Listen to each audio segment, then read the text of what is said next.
इस कार्यक्रम के पुण्यार्चक हैं निवेदक सकल दिगंबर जैन समाज, सतना, मध्य प्रदेश। ओकारं बिंदु संयुक्तं नित्यं ध्यायन्ति योगिनः कामदं मोक्षदं चैव ओंकाराय नमो नमः। अरहमित्यक्षरं ब्रह्म वाचकं परमेष्ठिनः सिद्धचक्रस्य सद्बीजं सर्वतः प्रणमाम्यहम्। अनंतानंत सिद्ध परमेष्ठी भगवान की, देवादिदेव 1008 श्री शांतिनाथ भगवान की, वर्तमान शासन नायक श्री वर्धमान महावीर भगवान की, परम पूज्य आचार्य गुरुवर श्री विद्यासागर जी महाराज की। बोलिए परम पूज्य मुनि श्री 108 प्रणम्य सागर जी महाराज की जय। परम पूज्य मुनि संघ की। सिद्ध भगवंतों की भक्ति के साथ में यह प्रक्रिया प्रतिदिन भगवान के गुणगान करने के लिए आपके सामने आती है और भगवान के स्वरूप का ज्ञान करने के लिए जो सिद्ध भगवान हमसे बहुत दूर हैं, अमूर्त हैं, उनके विषय में भी अपने श्रुत ज्ञान से कुछ जानने के लिए हमें आचार्यों ने बहुत कुछ लिख कर के दिया है। उसी को हम पढ़ कर के उनके भावों को समझते हुए उन सिद्ध भगवंतों की भक्ति भी कर पा रहे हैं और उनके स्वरूप का ज्ञान भी समझ पा रहे हैं। इसी प्रक्रिया को आगे बढ़ाते हुए आज हम काव्य नंबर 6 प्रारंभ करते हैं। अन्याकाराप्ति हेतुर न च भवति परो येन तेनाल्पहीनः प्रागात्मोपात्तदेह प्रतिकृतिरुचिराकार एव हि अमूर्तः क्षुत्तृष्णाश्वासकाश ज्वरमरणजरानिष्टयोगप्रमोह व्यापत्यादुग्रदुःख प्रभवभवहते कोस्य सौख्यस्य माता।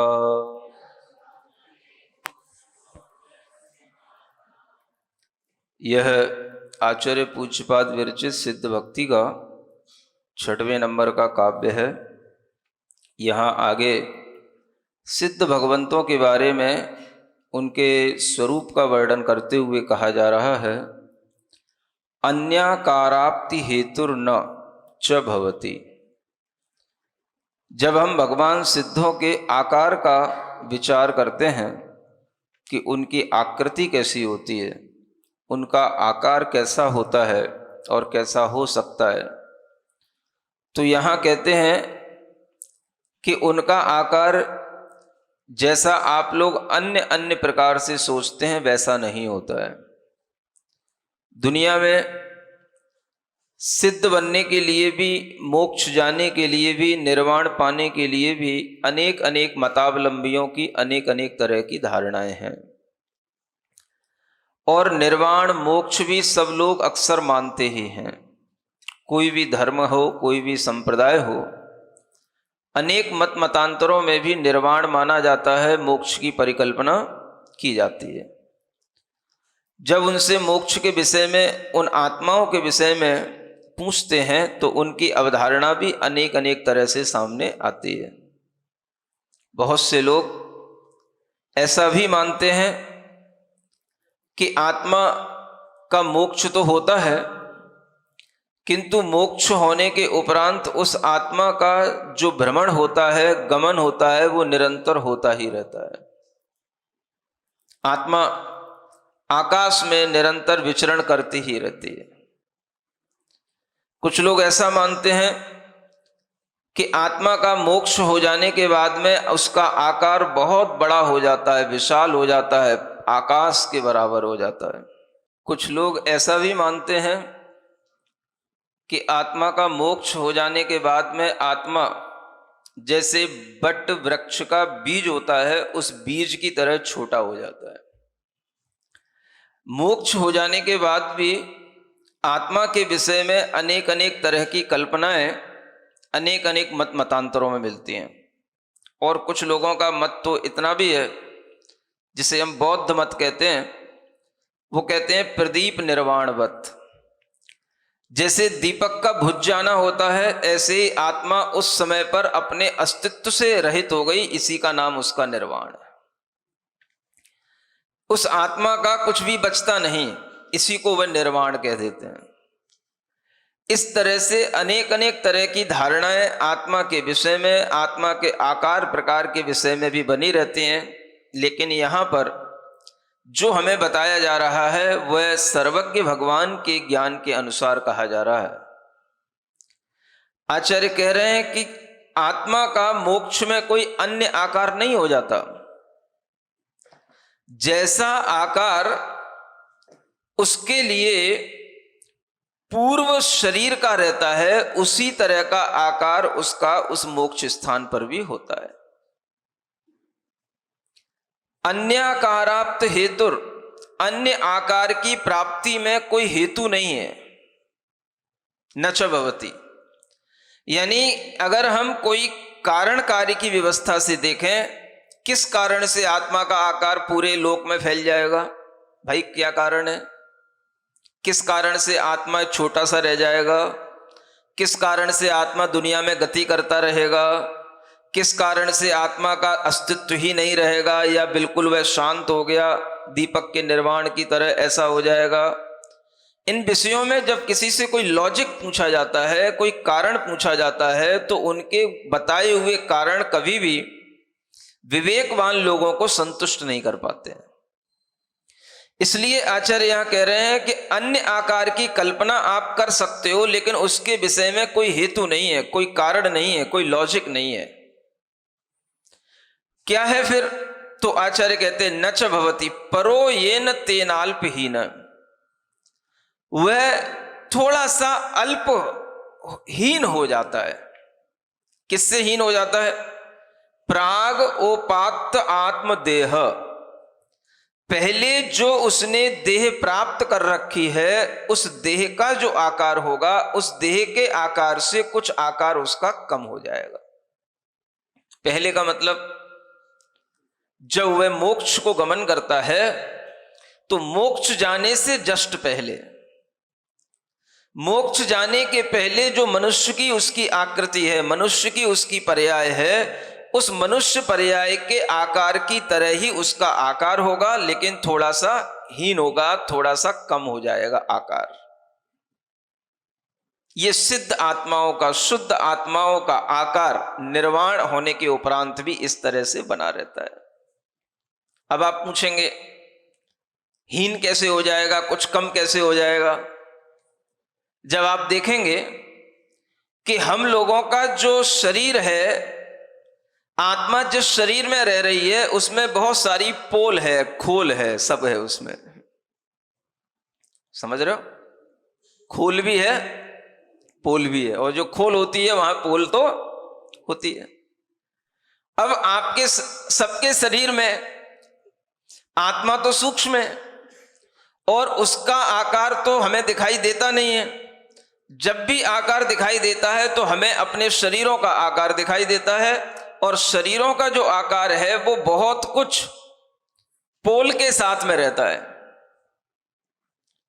जैसे कोई कवर हो, उसके अंदर हवा भर दी जाए, कवर हटा दिया जाए तो हवा तो निकल गई, अब उसके बाद जो बचा रह गया वो रह गया ओरिजिनल उसका आकार।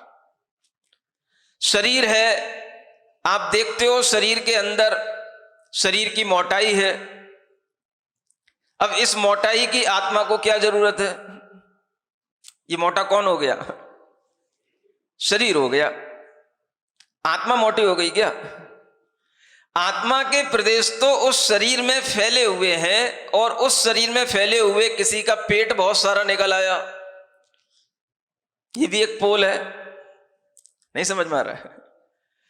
शरीर की जो मोटाई है, मान लो अपनी बांह है या जांग है, उसकी मोटाई है, ये मोटाई तो पुद्गलों की बनी हुई है। आत्मा तो उसमें एक सूक्ष्म द्रव्य के रूप में है, और जब ये मोटाई के बिना आत्मा रहेगा तो उसका आकार तो इस मोटाई से रहित हो ही जाएगा। अभी हम जितनी अवगाहना घेर रहे हैं, जितनी जगह घेर रहे हैं, शुद्ध आत्मा के लिए उतनी जगह घेरने की जरूरत नहीं रह जाएगी, उससे कम जगह में वो आत्मा समा जाएगा। जो डिजाइन अभी इधर उधर बनी हुई है, आगे पीछे निकली हुई है, ये मुंह बना हुआ है, इसमें नाक है, ये 2 छेद हैं, इधर कान लटक रहे हैं, समझ आ रहा है? ये सब एक्स्ट्रा चीजें हैं, ये सब शरीर के साथ जुड़ी हुई हैं। जब शरीर नहीं होगा तो इनमें फैले हुए जो आत्मा के प्रदेश हैं वो सब कंप्रेस्ड होकर के एक बराबर लेवल पर आ जाएंगे। तो ये सब जो एक्स्ट्रा जो मोटाई दिखाई दे रही है, ये सब उसकी कम हो जाएगी। तो आत्मा आकृति में तो यही रहेगी, लेकिन उसकी आकृति में जो अवगाहना है, उसकी स्थान घेरना है जो उसे आकाश का, वो उसके लिए कुछ कम हो जाएगा, लेकिन वह पूर्व शरीर के आकार के अनुसार ही वह उसका आकार माना जाएगा। और इसके पीछे हेतु देते हैं, कारण देते हैं, क्योंकि आत्मा के प्रदेशों में जो संकोच और विस्तार होता है वह तब तक होता है जब तक शरीर नाम कर्म का उदय चलता है। शरीर नाम कर्म का उदय हट गया, आत्मा के प्रदेश जैसे संकुचित जैसे स्थिति में आ गए वो वैसे ही बने रहते हैं। इसीलिए अयोग अवस्था में जैसा उन अरिहंत परमात्मा के शरीर का आकार होगा, वैसा ही आकार उस आत्मा का बन गया। शरीर छूट गया और वह आकार ही सिद्ध रूप में जाकर के प्रतिष्ठित हो गया।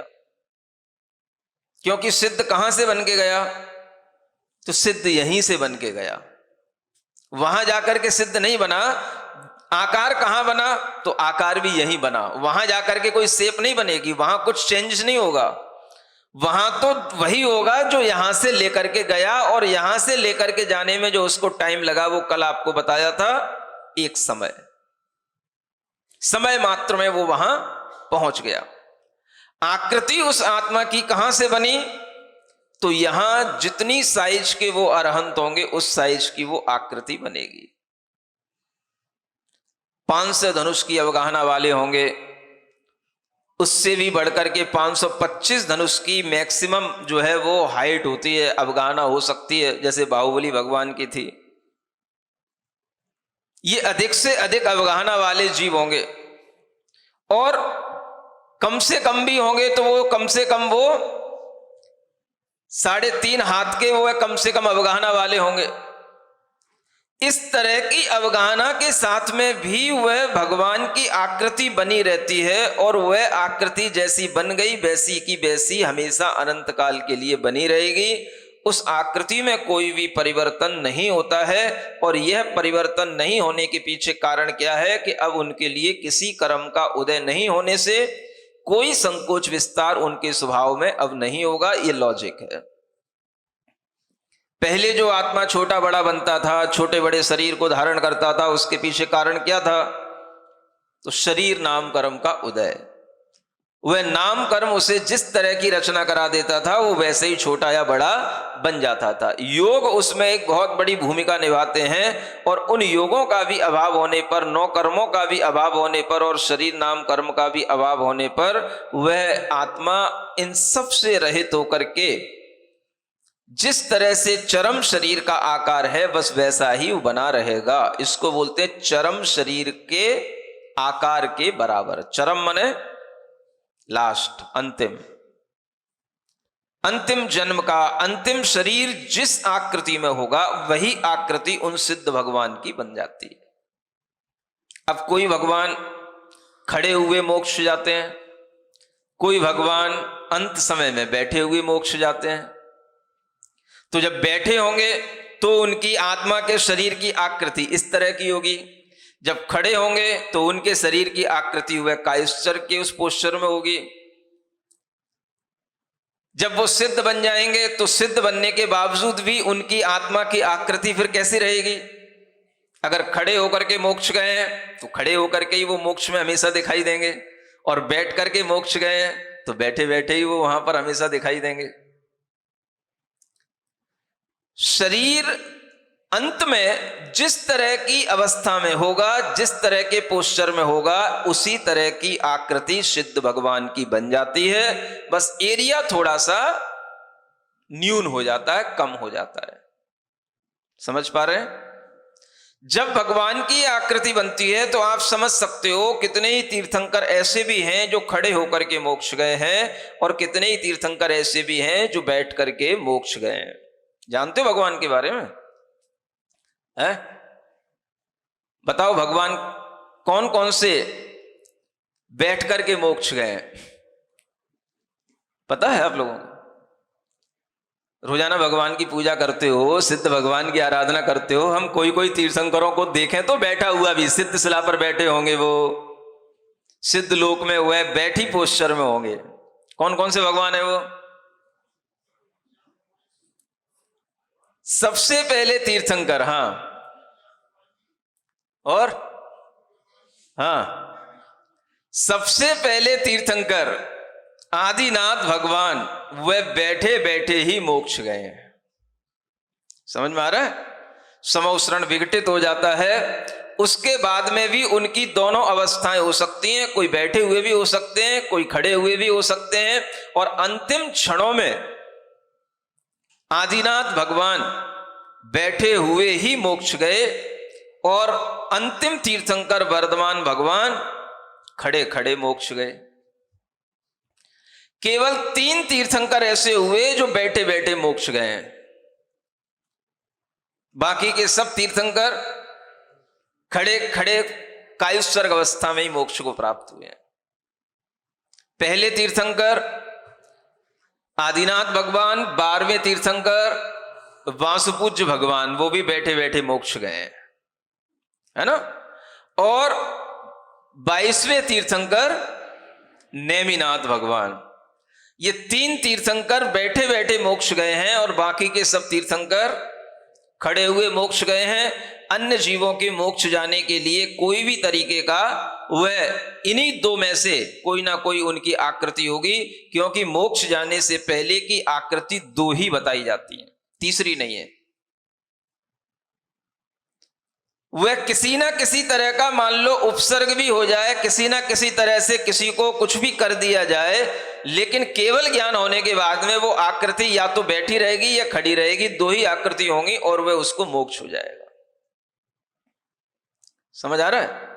ऐसे ऐसे भी जीव होते हैं जिन्हें कहीं से गिरा दिया जाता है, पटक दिया जाता है, अग्नि में डाल दिया जाता है, समुद्र में फेंक दिया जाता है, और उसी अवस्था में, मान लो उल्टी अवस्था में उनको ऊपर से कहीं से गिरा दिया गया, और वो इतने एकाग्र चित्त रहते हैं कि वो उसी अवस्था में ध्यान कर लेते हैं, और उसी अवस्था में उन्हें केवल ज्ञान भी हो जाता है। अब आप कहोगे कि किसी को अगर ऊपर से पटका गया है तो उसका सिर नीचे होगा, पैर ऊपर होंगे, और उसी अवस्था में उसे केवल ज्ञान होकर के मोक्ष हुआ है तो फिर उसके पैर ऊपर दिखाई देंगे, सिर नीचे होना चाहिए। नहीं समझ आ रहा है? तर्क तो लगाया जा सकता है ना। तो ऐसा नहीं होगा। क्यों नहीं होगा?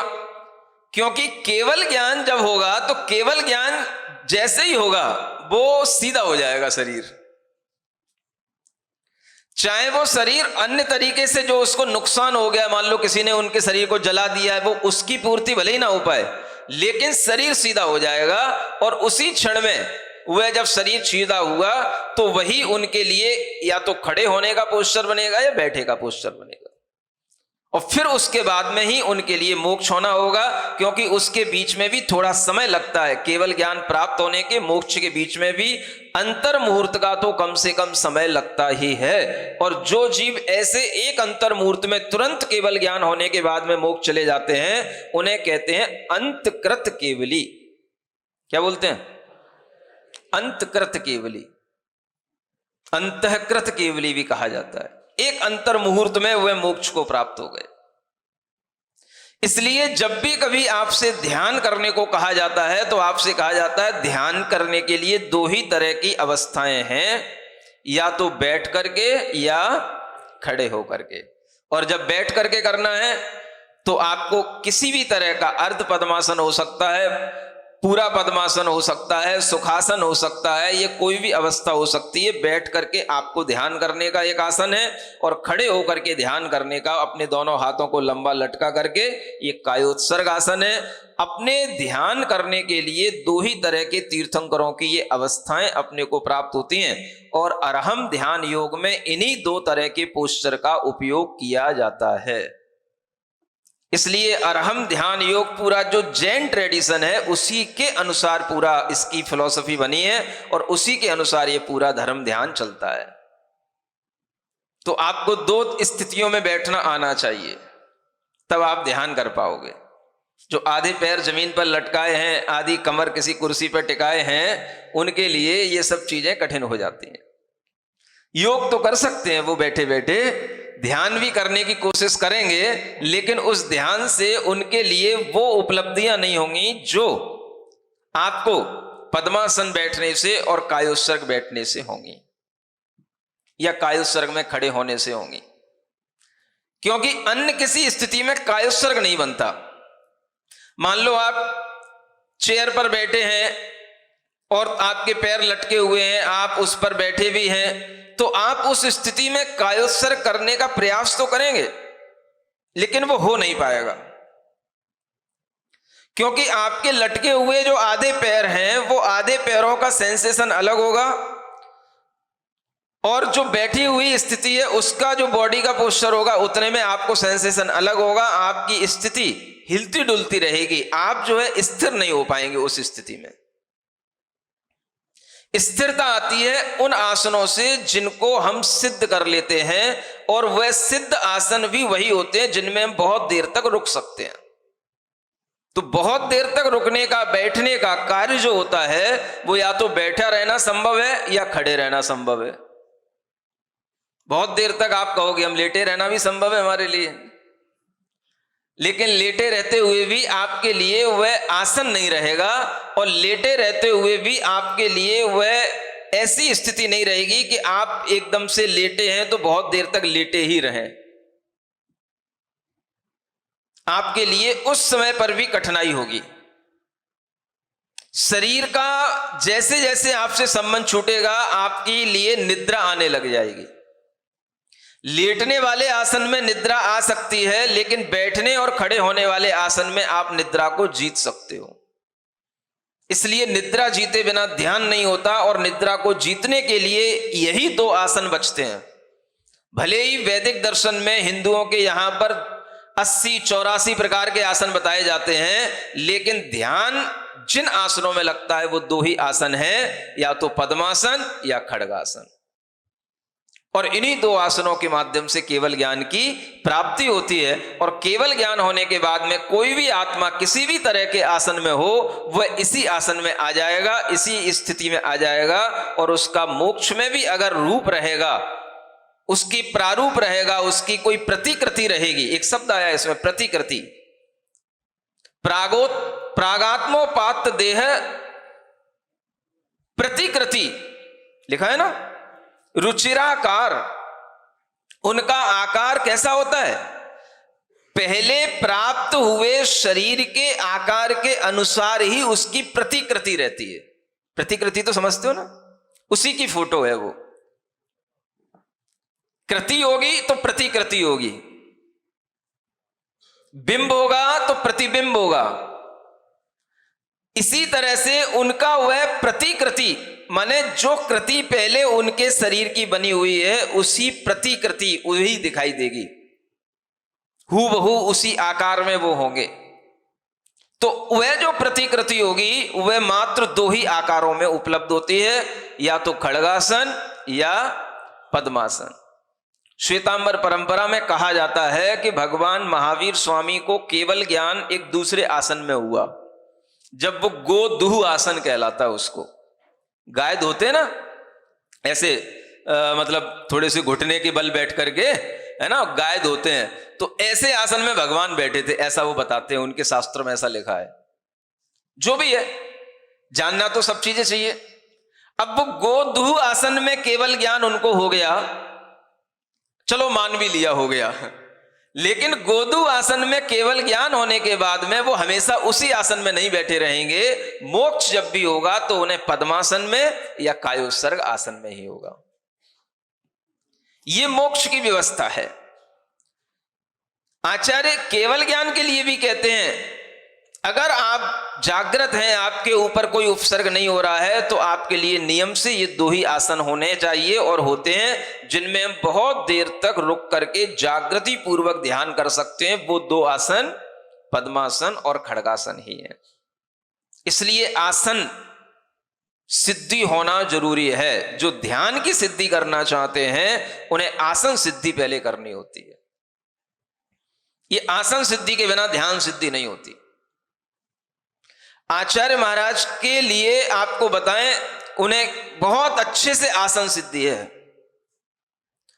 अभी जब कुंडलपुर में जब आचार्य महाराज के दर्शन किए, उनके पास बैठते थे तो भले ही वो बहुत अस्वस्थ दिखाई देते थे और उनके लिए सेवा करते थे, भैया वृत्ति भी करवा लेते थे, लेकिन वह कहते थे दिन भर मैं कितना ही अस्वस्थ क्यों ना दिखाई दूं, कितना ही अस्वस्थ क्यों ना रहूं, लेकिन सामायिक के टाइम पर मैं सुबह 3 बजे जो आसन लगा करके बैठ जाता हूं, सुबह 6 बजे तक मेरा वो आसन लगा रहता है।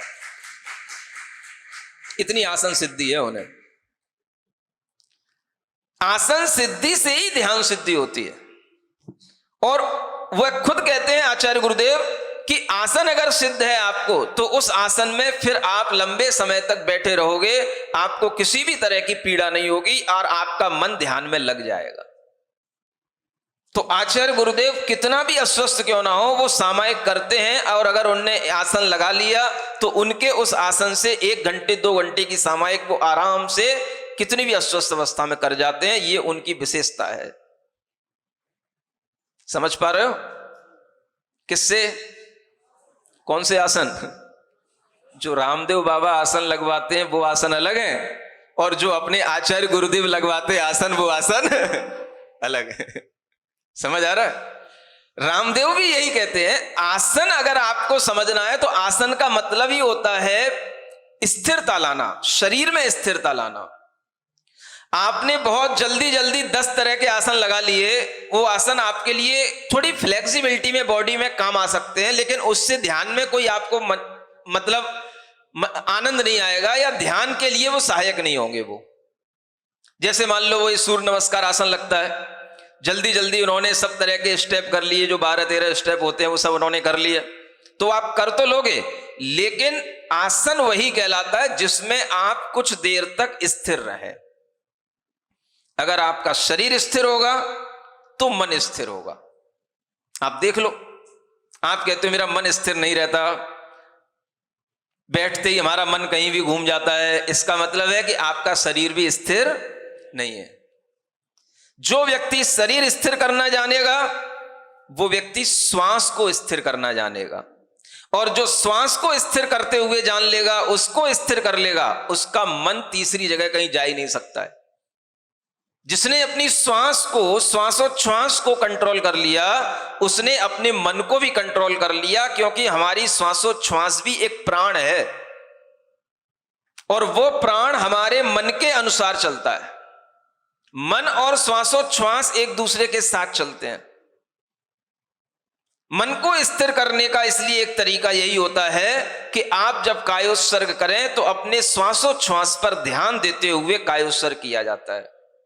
ये कायोत्सर्ग का भी जो सही तरीका होता है, 27 श्वासोच्छ्वास को गिनना। जो श्वास एक लेते हैं, एक छोड़ते हैं, उसे एक काउंट किया जाता है। खींचना भी नहीं और फेंकना भी नहीं। कायोत्सर्ग करते हुए आपको कुछ नहीं करना, ना कपालभाति करना, ना कुछ अनुलोम विलोम करना। कायोत्सर्ग में सहज जो श्वास चल रही है, आप सिर्फ उसको काउंट करें। सामान्य रूप से आपके बिल्कुल प्रयास के बिना वो श्वास चलनी चाहिए, और उस श्वास को आप देखें, ये श्वास हमारी चेतना से जुड़ी हुई है, क्योंकि जब तक चेतना है तभी तक श्वास। चेतना दिखाई नहीं दे रही है, क्योंकि आचार्य कहते हैं वह अमूर्त है। भले ही संसार अवस्था में वो कथनचित मूर्त है तो भी दिखाई नहीं देती। दिखाई क्या देती है? श्वास। इसलिए प्राण जब देखने होते हैं तो क्या देखना पड़ता है? भीतर चेतना बची है कि नहीं, किससे पता पड़ेगा? तो भाई इसकी श्वास देखो, प्राण देखो, कहीं पर बचे हैं कि नहीं। समाधि हो जाती है, उसके बावजूद भी टटोलना पड़ता है पूरे शरीर में। पूछ लो सिद्धार्थ जी से। ओके करना पड़ता है, कभी कभी डॉक्टर को ही बुलाना पड़ता है। हाँ, मतलब ही हैज गॉन। मतलब जब डॉक्टर कह देगा तब वो कंफर्म होता है, नहीं तो कई बार गड़बड़ हो जाती है। नाक से श्वास नहीं समझ में आती है चल रही है कि नहीं चल रही है। कई बार श्वास यहां अटक जाती है, कई बार श्वास पैरों में अटक जाती है, हाँ छाती में अटक जाती है। फिर थोड़ा सा हिलाओ डुलाओ, फिर थोड़ा सा उसको कुछ वहां पे तलवों पे घिसो, थोड़ी सी गर्मी आ जाए तो फिर उसमें जान सी आ जाती है, फिर बोलने हिलने लग जाता है। बाबा जी देखो, कई बार देखने लग जाता है, ऐसा लगा तो चला गया पूरा बाबा जी। तो नई कोई चेतना नहीं आ गई, नया कोई जन्म नहीं हो गया। वो जो अटक जाती है श्वास, कभी कभी लोग उसको समझ नहीं पाते, कभी कभी डॉक्टर भी धोखा खा जाते हैं इसमें। तो पल्स के माध्यम से वो देखी जाती है, और वो पल्स कई जगह चलती है, समझ रहे हो ना। श्वास भी बिल्कुल बंद हो जाए, छाती भी बिल्कुल हिलना डुलना बंद हो जाए, यहां पर भी स्टेथोस्कोप लगा दो, कुछ समझ ना आए कई बार तो, और फिर भी उसके पल्स चलेंगी। कहां चलेंगी? तो पल्स या तो उसकी हाथ में चलती है या पैर में चलती है, और कहीं पर भी अगर पल्स चलती हुई मिल गई तो समझ लो अभी इसमें जान है। थोड़ा सा उसके लिए कुछ रगड़ दो और कुछ उसको चेतना में लाने की कोशिश करो, तो श्वास जैसे ही उसकी आई, चेतना आ गई। चेतना का संबंध किससे जुड़ा है? श्वास से जुड़ा है। हमें अपनी चेतना को समझने के लिए इसलिए श्वास के निकट आना पड़ता है, फिर हम अपनी उसी से चैतन्य प्राण की ओर जाते हैं, और उसी के माध्यम से फिर हम अपने मन को स्थिर कर पाते हैं। इसलिए हर किसी को अगर ध्यान में अपने मन को स्थिर करने का भाव करना है तो आचार्य कहते हैं पहले अपने शरीर को स्थिर बनाओ। आसन सिद्धि के बिना ध्यान सिद्धि नहीं, और ध्यान सिद्धि मन की स्थिरता के बिना नहीं, और मन की स्थिरता आसन की सिद्धि के बिना होती नहीं। ऐसे ध्यान को जब केवल ज्ञान के माध्यम से और आगे बढ़ा लिया जाता है तो वह शुक्ल ध्यान, अंत के 2 शुक्ल ध्यानों में भी वो ध्यान जाकर के मोक्ष का कारण बन जाता है, और आकृति उसकी जो रहती है वो वही रहती है जो पूर्व शरीर की आकृति होती है। लेकिन वो आकार बहुत अच्छा होता है। देखो यहां पर एक शब्द लिखा हुआ है, रुचिराकार। कैसा? प्रतिकृति किसकी? उन्हीं अरियंत की प्रतिकृति, बैठी या खड़ी। और उस समय पर जो आकार दिखाई देगा उस आकार भी बड़ा रुचिर। रुचिर माने, बताओ क्या होता है रुचिर माने? रुचिकर, मनोहर। माने वो आकार भी उस समय पर बहुत अच्छा लगता है। ऐसा नहीं है कि सिद्ध भगवान आड़े टेढ़े होते हैं, समझ आ रहा है? वो वहां पर रुचिर आकार में रहते हैं, लेकिन वह अमूर्त रहते हैं। रुचिराकार एव ही अमूर्त है। निश्चित रूप से उनका वह आकार एव माने इसी तरह का होता है, अन्य किसी प्रकार का नहीं होता है, और वह अमूर्त हो जाता है। अमूर्त का मतलब है अब वो मेरी आंखों से दिखाई नहीं देगा, हाथों से उसको हम कहीं टच नहीं कर पाएंगे, और किसी भी तरह से हम उसको अपनी आंखों का, कानों का, इंद्रियों का विषय नहीं बना पाएंगे। इसका नाम है वो अमूर्त हो गया। आत्मा वास्तव में कैसा है? अमूर्त है। इस अमूर्त आत्मा को मूर्त बना दिया है किसने? अब थोड़ा उल्टा चलते हैं। इस अमूर्त आत्मा को मूर्त बना दिया किसने? बोलो। शरीर ने। शरीर किसने बना दिया? शरीर कहां से बन गया? शरीर को भी बनाने वाला कोई है कि नहीं? पुद्गल। तो पुद्गल कोई नई चीज कहां से हो गई? शरीर भी पुद्गल ही है। मतलब अभी भी आप बिल्कुल कुछ भी पूछ लो, ज्ञान शून्य ही बने रहते हो। आत्मा को मूर्त बनाने वाला कौन? शरीर कहां से मूर्त बनाने वाला हो जाएगा? शरीर से तो आत्मा जाहिर हो जाती है कि हाँ ये आत्मा है, लेकिन जो आत्माएं जाहिर नहीं होती हैं, दिखाई नहीं भी देती हैं, वो भी तो बहुत सारी आत्माएं हैं। उसका नाम है कर्म। जो आत्मा को मूर्त बना देता है, यानी आत्मा शरीर बनाता है तो तब बनाता है जब कर्म उसके साथ में होता है।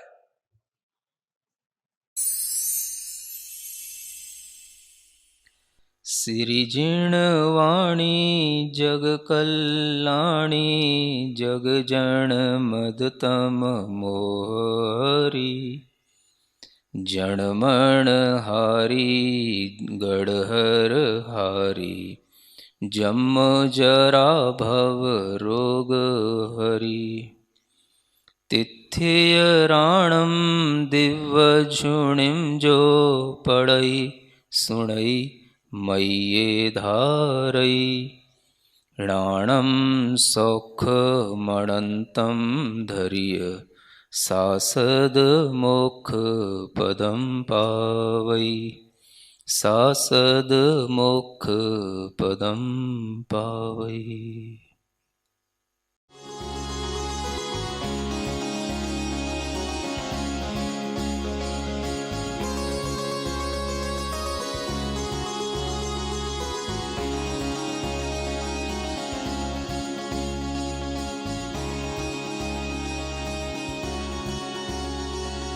इस कार्यक्रम के पुण्यार्चक थे निवेदक सकल दिगंबर जैन समाज, सतना, मध्य प्रदेश।